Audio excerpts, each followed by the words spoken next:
Hello guys, જય શ્રી કૃષ્ણ બધાને. કેમ છો? હોપ્સો મારો છેલ્લો વિડીયો તમને ગમ્યો હોય અને બધાએ લાલાના વાઘા બનાવ્યા હોય, પહેરાવ્યા પણ હોય. બહુ ઓછા લોકોએ જય શ્રી કૃષ્ણની કમેન્ટ કરી છે, એટલે બધાએ તો નહીં જોયું હોય. કાંઈ વાંધો નહીં. આજનો વિડીયો છે બહુ જ ઇન્ટરેસ્ટિંગ છે તમારા માટે અને અત્યારની જનરેશન માટે તો ખાસ કરીને, અને વેકેશન ટાઈમમાં તો ખાસ કરીને, બરાબર છે. તો આજનો મારો ટૉપિક છે મૂવી ડિસ્ક્રિપ્શન. હવે બધા જ લોકો મૂવી તો જોતા જ હોય છે, પણ બધા મૂવી થિયેટરમાં જોવા પોસિબલ ના હોય. અને ઘણા મૂવી એવા હોય કે કદાચ તમને નામ પણ ના ખબર હોય, પણ સ્ટોરી એટલી અમેઝિંગ હોય કે જોઈને એવું થાય કે સારું થયું, આ મૂવી મને મળ્યું અને મેં જોયું. એવા પણ ઘણા મૂવી હોય છે. હવે સારા સારા બોલિવૂડના, હોલિવૂડના અને આપણા અર્બન મૂવી ગુજરાતીના, બરાબર. તો એવા સારા સારા સ્ટાર્સે બનાવેલા, સ્ટાર કાસ્ટ સારા હોય એવી, મતલબ પ્રોડક્શન બહુ સારું થયું હોય, પ્રમોશન બહુ હાઈફાઈ લેવલે થયું હોય, પોસ્ટર્સ લાગેલા હોય, ટ્રેલર યુટ્યુબમાં બહુ જોવા મળતું હોય અને એડમાં પણ બહુ જોવા મળતું હોય. તો એવા મૂવીઝ તો બધાને ખબર હોય. જોયું ના હોય તો પણ લાઇટલી સ્ટોરી તો બધાને ખબર જ હોય એવા મૂવીઝની, બરાબર. પણ અમુક મૂવી એવા હોય છે કે જે તમે લોકોએ જોયા નથી હોતા અને ખબર પણ નથી હોતી કે આવું કંઈક મૂવી હોય છે, પણ મૂવીની સ્ટોરી એટલી અમેઝિંગ હોય છે કે તમને એમ થાય જોઈને કે સારું થયું, આ મૂવી મને મળ્યું અને મેં જોયું. તો આવા જ એક મૂવીની વાત લઈને હું આવી ગઈ છું.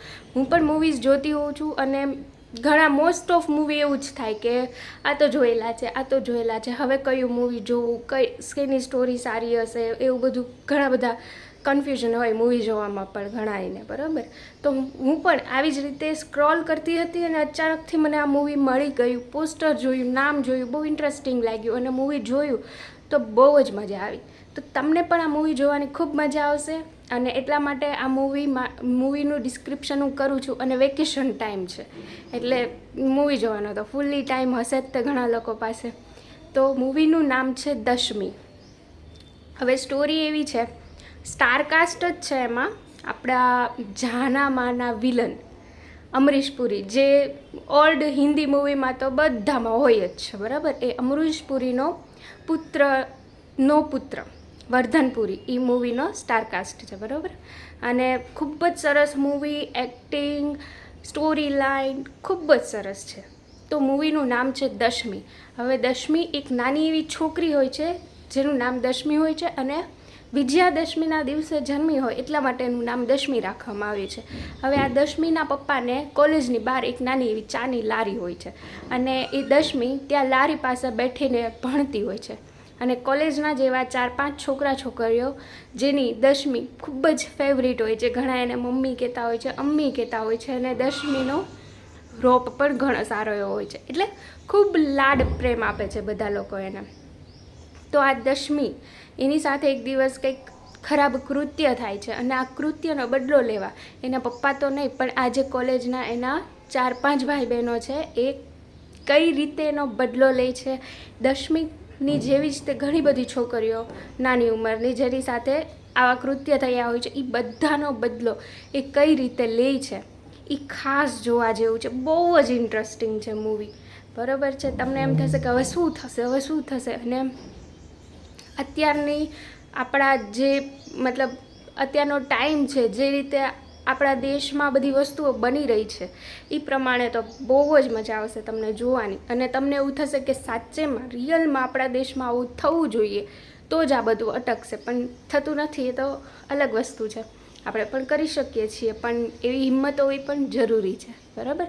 તો આ મૂવીમાંથી તમને બહુ જ સરસ જોવા મળશે. આગળની સ્ટોરી નહીં કહું આમાં, કેમ કે તમે જોશો તો જ મજા આવશે. કહી દઈશ, સસ્પેન્સ ખોલી નાખીશ તો મજા નહીં આવે. ખૂબ જ સરસ સસ્પેન્સિવ સ્ટોરી છે.